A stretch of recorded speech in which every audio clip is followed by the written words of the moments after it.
لله الحنان المنان الذي خلق الإنسان وعلمه البيان، والصلاة والسلام على سيد الإنس والجان وعلى آله وأصحابه ذوي الخير والإحسان.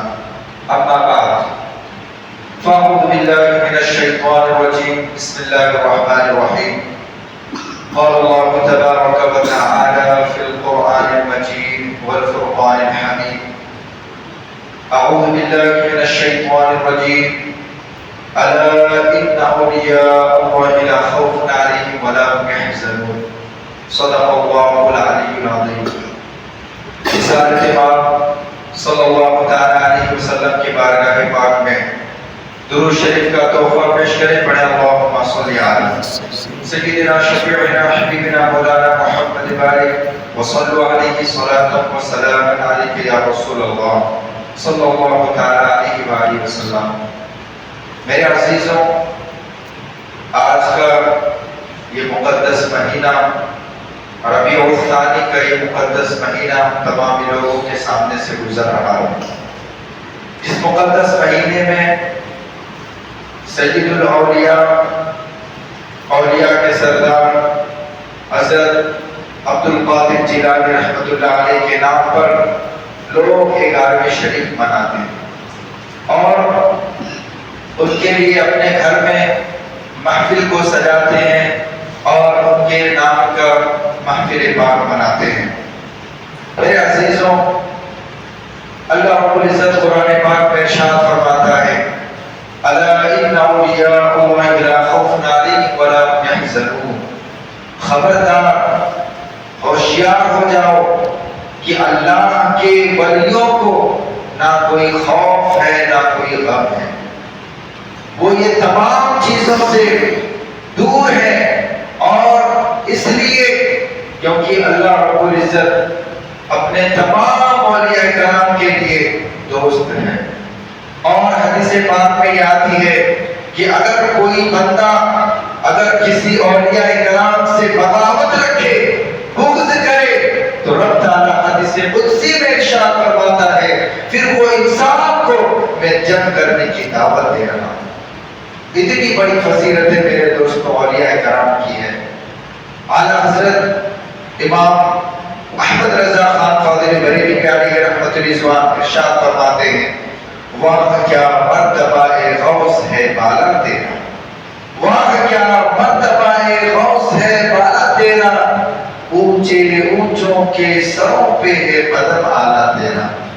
اے غوث پاک یا عبد القادر جیلانی، آپ کی عظمت کی یہ بات ہے کہ تمام اولیاء کرام جتنے بھی اس دنیا میں تشریف لائے، چاہے وہ آقا کریم صلی اللہ علیہ وسلم کے امت سے پہلے تشریف کیوں نہ لائے، تمام اولیاء کرام کے گردن پہ آپ کا سر ہے، آپ کے قدم مبارک ہے.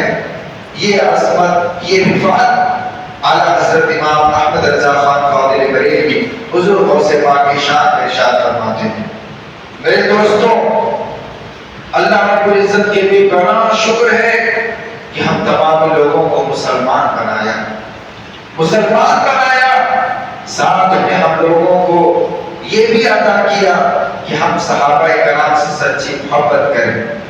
اور یہ بھی کہ بڑا شکر ہے کہ اللہ رب العزت نے ہمیں ایسے گھروں میں نہیں بنایا جو لوگ اولیاء کرام سے بغاوت رکھتے ہیں، جو اولیاء کرام کو نازیبا کلمات کرتے ہیں. ان لوگوں کے گھروں میں بھی ہمیں نہیں پیدا فرمایا، بلکہ ہم وہ لوگ پیدا کیے گئے جو اولیاء کرام سے سچی محبت کرتے ہیں، انبیاء کرام سے سچی محبت کرتے ہیں. ایسے گھروں میں ہمیں بنایا گیا، ایسے ماحول میں ہمیں بنایا گیا. یہ اللہ رب العزت کا بے پناہ شکر ہے.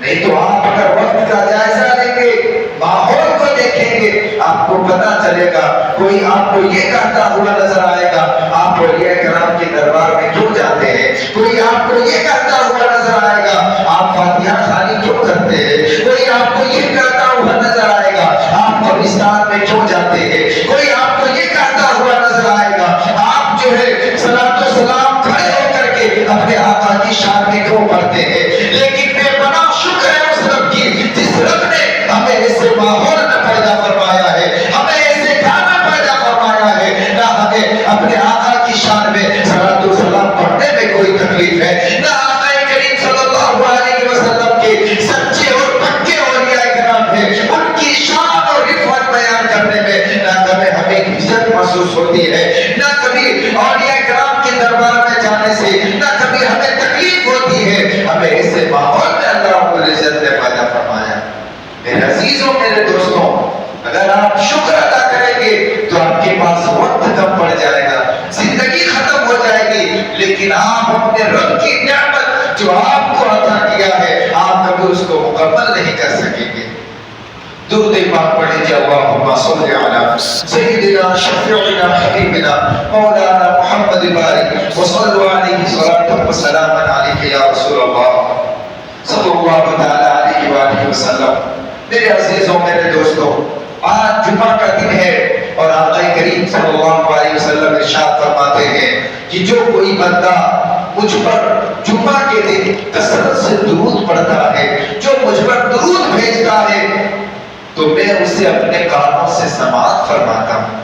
اور بھی اگر کسی بھی دن میں اگر کوئی بندہ درود شریف پڑھتا ہے تو فرشتے اسے لے جا کر کے آقا کریم کی بارگاہ میں پیش کرتے ہیں، لیکن ہمارے آقا ارشاد فرماتے ہیں کہ اگر کوئی جمعہ کے دن اگر تلاوت کرے تو پھر جو ہے اس کی درود جو ہے میرے کانوں تک سنائی دیتی ہے۔ اور جس طرح کوئی بندہ آن لائن ہو کر کے ایک دوسرے سے بات کرتے ہیں، اسی طرح مدینے کے آقا جناب محمد رسول اللہ صلی اللہ تعالی علیہ وسلم اس بندے کی درود شریف کو سماعت فرماتے ہیں اور اس بندے کے نام اعمال کو، اس بندے کے نام کو اپنے ایک خاص رجسٹر میں سے درج کر لیتے ہیں۔ اور آقا کریم ارشاد فرماتے ہیں کہ کل قیامت کے دن یہ رجسٹر کو میں کھولوں گا اور آقا کریم فرماتے ہیں اس بندے کو اس درود کی برکت سے اسے جنت میں اپنے ہاتھ سے پکڑ کے داخل کروں گا۔ میرے عزیزوں، میرے دوستوں، جمعہ کی بڑی فضیلتیں ہیں۔ ایک اور حدیث پاک کو ملاحظہ فرمائے، آقا کریم صلی اللہ تعالی علیہ وسلم ارشاد فرماتے ہیں، حضرت ابو ہریرہ رضی اللہ تعالی صحابی رسول ہیں جن کے شان میں ارشاد فرماتے ہیں کہ سب سے زیادہ اگر کوئی حدیث پاک کو نقل کیے ہیں، اگر کوئی روایت کیے ہیں، وہ کوئی اور صحابہ نہیں ہے بلکہ وہ حضرت ابو ہریرہ رضی اللہ تعالی ہیں۔ فرماتے ہیں کہ آقا کریم صلی اللہ علیہ وسلم ارشاد فرماتے ہیں، اے یہاں کے مسلمان نوجوانوں، اس حدیث پاک کو غور سے سنیں اور اسے اپنی زندگی میں لانے کی کوشش کریں۔ آقا کریم صلی اللہ علیہ وسلم ارشاد فرماتے ہیں کہ جب کوئی بندہ جمعہ کے دن اچھی طرح سے غسل کر کے مسجد کا رخ کرتا ہے، جب وہ سب سے پہلے مسجد میں آتا ہے، ابھی کوئی آیا نہیں، سب سے پہلے وہ اگر تشریف لاتا ہے تو آقا کریم فرماتے ہیں اس کے آنے کا جو ثواب ملتا ہے گویا کہ اس نے اللہ تعالیٰ کی بارگاہ میں ایک اٹھنی کو ذبح کیا، اتنا ثواب اسے دیا جاتا ہے۔ اور جو کوئی پہلے مرتبہ میں نہیں آ سکا، دوسرے مرتبہ میں آیا، ان کے بارے میں آقا کریم فرماتے ہیں گویا کہ اس نے اللہ رب العزت کی بارگاہ میں ایک گائے کو قربان کر دیا، پھر اتنا اسے ثواب دیا جاتا ہے۔ جو تیسرے مرتبہ میں آتا ہے آقا کریم فرماتے ہیں گویا کہ اس نے ایک بہترین خصی، ایک بہترین بکرا جو ہے اللہ رب العزت کے بارگاہ میں اس نے ذبح کیا، اتنا اسے ثواب دیا جاتا ہے۔ اور جو چوتھی مرتبہ آتا ہے گویا کہ اس نے ایک مرغی کو ذبح کیا، اتنے برابر اسے ثواب دیا جاتا ہے۔ جو پانچویں مرتبہ آیا آقا کریم فرماتے ہیں کہ اسے انڈے کے برابر اسے ثواب دیا جاتا ہے۔ اور جب امام صاحب خطبے کے لیے کھڑے ہو جاتے ہیں تو فرشتے جو نام لکھ رہے ہوتے ہیں، جو دروازے پہ موجود ہیں، آنے والوں کا نام جو درج کر رہے ہیں، وہ لوگ بھی آ کر کے بیٹھ جاتے ہیں اور خطبہ سماعت کرنے لگ جاتے ہیں۔ اسی لیے میرے دوستوں، میرے عزیزوں، بتانے کا یہ مقصد ہے کہ مسجد میں اذان ہو چکی ہے، آپ کو چاہیے کہ آج جمعہ کا دن ہے، سب سے پہلے صف میں آنے کی کوشش کریں۔ آپ کو چاہیے اگر پہلی مرتبہ نہیں آئے تو دوسری مرتبہ میں آ جانا چاہیے، تیسری مرتبہ میں آ جانا چاہیے، اس لیے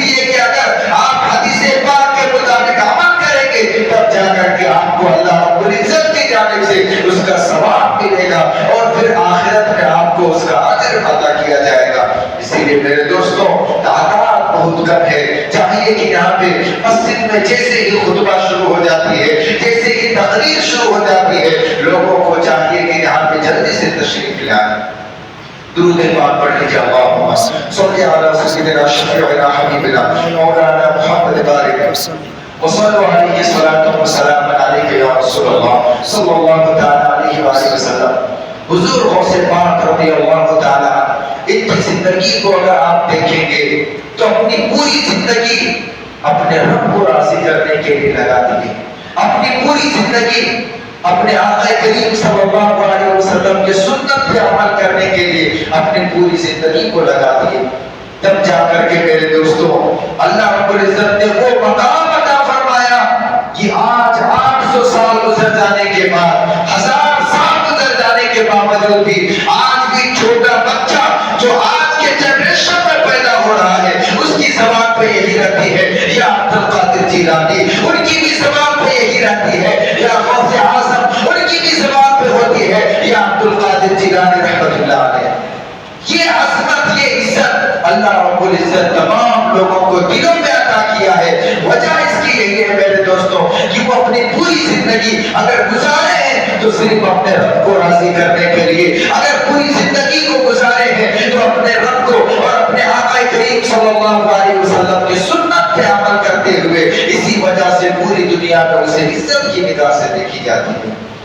آج بھی اگر آپ چاہتے ہیں کہ قوم مسلم مستقبل میں آپ کو یاد رکھے، پھر آپ کو بھی اپنے نبی کی سنتوں پہ عمل کرنا پڑے گا، تب جا کر کے آنے والے بچے بھی آپ کو یاد کریں گے ہمارے دادا ایسے تھے، ہمارے والد ایسے تھے، ہمارے رشتہ دار ایسے تھے کہ اپنے آقا کی عظمت کے لیے، اپنے آقا کی سنت کو بیدار کرنے کے لیے ادھر مؤذن اذان دیتے اور ادھر وہ مسجد کو پہنچ جاتے تھے۔ وہ لوگ بھی اپنے وقت میں یاد کریں گے کہ جو ہمارے آقا و اجداد تھے، ادھر جو ہے محفلیں انعقاد کی جاتی تھی، ادھر اپنے گھروں سے نکل جاتے تھے، اپنے ضرورت چیزوں کو چھوڑ دیتے تھے، اپنے کمائی کو چھوڑ دیتے تھے اور سب سے پہلے اذان ہوتے ہی اپنے رب کو راضی کرنے کے لیے مسجد میں داخل ہو جاتے تھے۔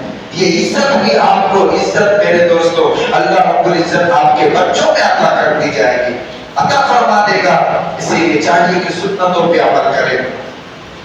آقا کریم صلی اللہ علیہ وسلم کے سچے دیوانے حضور غوث پاک رضی اللہ تعالیٰ کے آپ بہت سارے واقعات سنتے ہوں گے، لیکن ان کا علمی واقعہ سنیے، علم والا واقعہ سنیے۔ حضور غوث اعظم رضی اللہ تعالیٰ جب بغداد شریف تشریف لے گئے پڑھنے کے غرض سے، تو مسلسل وہاں پہ 5 سال تک آپ پڑھتے رہے، اپنے گھر واپس نہیں آئے۔ کچھ دن ہونے کے بعد جیلان سے ایک آدمی آیا اور اس سے پوچھا آپ کا نام عبد القادر ہے؟ وہ کہتے جی ہاں میرا نام عبد القادر ہے۔ وہ کہتے ہیں کہ پتہ نہیں آپ کی والدہ اپنے گھروں میں، اپنے گھر میں رہتی ہے، ان کا کوئی خبر نہیں ہے، وہ کب نکلتی ہے، کب جاتی ہے، کیا کھاتی ہے، کچھ پتہ نہیں ہے۔ حضور غوث پاک جب اپنی ماں کا ذکر سنتے ہی پھر ان کی آنکھوں میں آنسو آ جاتے ہیں، ان کو ماں کی طرف ستانے لگتی ہے۔ اس کے بعد غوث اعظم یہ ارادہ کرتے ہیں کہ چلو جا کر کے اپنے والدہ سے ملاقات کرتے ہیں۔ حضور غوث اعظم رضی اللہ تعالیٰ اپنے ساز و سامان کو باندھتے ہیں اور اپنے گاؤں جیلان کی طرف رخ کرتے ہیں۔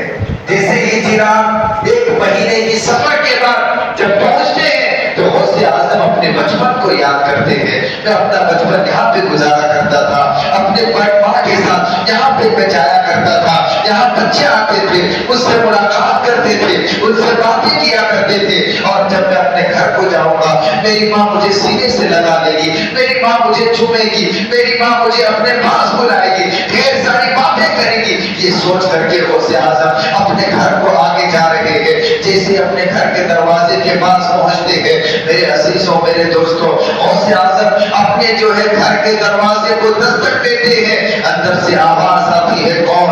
فرماتے ہیں کہ میں عبد القادر آپ کا بیٹا ہوں۔ ایسے آواز آتی ہے گویا کہ کتنے سالوں سے وہ بیدار بیٹھی ہوئی ہے، اس طرح آواز آتی ہے، غوث اعظم فرماتے ہیں میری ماں اندر سے دروازہ نہیں کھولتی ہے اور یہ اندر سے پوچھتی ہے بیٹا بتاؤ کیا تمہاری پڑھائی مکمل ہو چکی ہے، کیا تم اپنے علم کو حاصل کر چکے ہو؟ حضرت غوث اعظم فرماتے ہیں میری ماں ابھی میرے پاس 1 سال اور باقی ہے، 1 سال کا اور کورس ہے جسے میں مکمل کروں گا، جب جا کر کے میری پڑھائی مکمل ہو جائے گی۔ قربان چاہیے اس ماں پر، اس ماں پر آپ قربان چاہیے۔ فرماتی ہے بیٹا پھر تم یہاں کیوں آئے ہو، جاؤ اپنی پڑھائی کو مکمل کرو۔ غوث اعظم فرماتے ہیں اس کے بعد میں اپنی ماں سے نہیں ملاقات کر سکا اور میری ماں جاتے ہوئے فرماتی ہے کہ جا بیٹا اب ہماری ملاقات قیامت کے دن ہوگی۔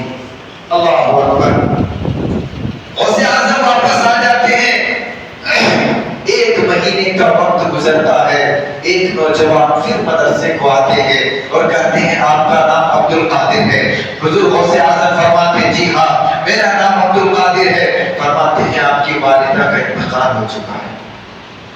قربان چاہیے میرے دوستوں اس ماں کے اوپر جو اپنے بیٹے کو پڑھانے کے لیے اس وجہ سے ملاقات نہیں کیے کہیں بیٹے کی رغبت میری طرف نہ ہو جائے، کہیں بیٹے کے پیار میری طرف نہ ہو جائے اور یہ پڑھنے سے پیچھے نہ جائے۔ اس ماں پر قربان جائیے جو اپنے بچے کو اس دنیا میں اعلیٰ مقام دینے کے لیے اپنی محبت کو بھی قربان کر دیے، اپنے بچوں کو دیکھنے کے لیے بھی قربان کر دیے۔ آج بھی جو ہے ہمیں چاہیے آج کل کی جو ماں بہنیں ہیں اسے بھی غوث اعظم کی ماں جیسی بننے کی ضرورت ہے۔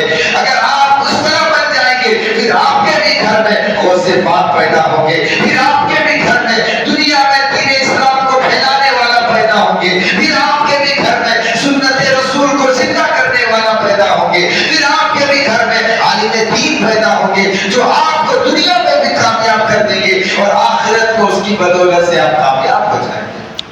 میرے دوستوں میرے عزیزوں غوث اعظم کی بچپن کی اگر آپ واقعات کو سنیں تھوڑا، وقت کی جو ہے بہت پابندی ہے، انشاءاللہ میں آپ کو بتا رہا ہوں۔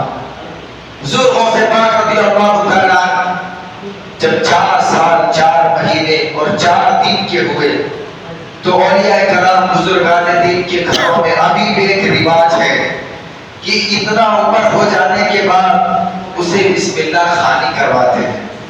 ہم لوگ برتھ ڈے مناتے ہیں لیکن میرے دوستوں وہ لوگ سب سے پہلے کسی ایک عالم جگیر پرہیزگار متقی کو اپنے گھر بلاتے ہیں اور بلانے کے بعد اس سے اعوذ باللہ من الشیطان الرجیم اور بسم اللہ الرحمن الرحیم کی تلاوت کرواتے ہیں، پھر سورہ فاتحہ پڑھواتے اس بچے سے۔ یہ رواج آج بھی بزرگان دین کے گھروں میں ہے، ہم لوگوں نے اسے کھو دیا ہے، چھوڑ دیا ہے۔ جب 4 سال کی عمر ہو جاتی ہے غوث اعظم رضی اللہ تعالیٰ کی والدہ اسے لے کر کے ایک عالم کے پاس چلے جاتے ہیں۔ جانے کے بعد اس استاد سے فرماتی ہے کہ میرے بچے کی بسم اللہ خوانی فرما دیں، بسم اللہ خوانی کر دیں۔ وہ استاد پڑھتے ہیں بیٹا پڑھو اعوذ باللہ من الشیطان الرجیم بسم اللہ الرحمن الرحیم۔ حضور غوث پاک رضی اللہ تعالیٰ اعوذ باللہ اور بسم اللہ پڑھنے کے ساتھ ساتھ قرآن پاک کی تلاوت کرنے لگ جاتے ہیں۔ 1 پارہ ہوا، 2 پارہ ہوا، 3 پارہ ہوا، مسلسل اسی طرح بنا دیکھے حفظ جو ہے 18 پارہ اپنے استاد کے پاس سنا دیے۔ سبحان اللہ، بولیے سبحان اللہ۔ حضور غوث پاک رضی اللہ تعالیٰ جن کی عمر ابھی 4 سال 4 مہینے 4 دن ہے اپنے استاد کے پاس جو ہے پورے 18 پارہ مکمل سنا دیے۔ حضور جو استاد تھے وہ دیکھ کر کے حیران ہو جاتے ہیں، پریشان ہو جاتے ہیں، حیرت سے بچے سے پوچھتے ہیں اے بچے بتا آخر اس کی وجہ کیا ہے؟ ابھی تمہاری عمر 4 سال ہے، تم پہلے مرتبہ اس مدرسے میں تشریف لائے ہو، پہلے مرتبہ تم بسم اللہ خوانی کروانے کے لیے آئے ہو، لیکن وجہ کیا ہے؟ تم ابھی 18 پارہ کیسے سنا دیے؟ حضور غوث اعظم فرماتے ہیں اے میرے استاد اس کی وجہ یہی ہے کہ میری ماں جو ہے وہ 18 پارہ کی حافظہ ہے، میری ماں جو ہے قرآن پاک کی حافظہ ہے، وہ 18 پارہ مکمل کر چکی ہے۔ جب میں اپنے ماں کے پیٹ میں تھا اس وقت جب وہ سویا کرتی تھی سب سے پہلے قرآن پاک کی تلاوت کر لیا کرتی تھی، جب وہ سوتی تھی سب سے پہلے جب قرآن کی تلاوت کرتی اس کے بعد وہ سویا کرتی تھی، اور میں اسی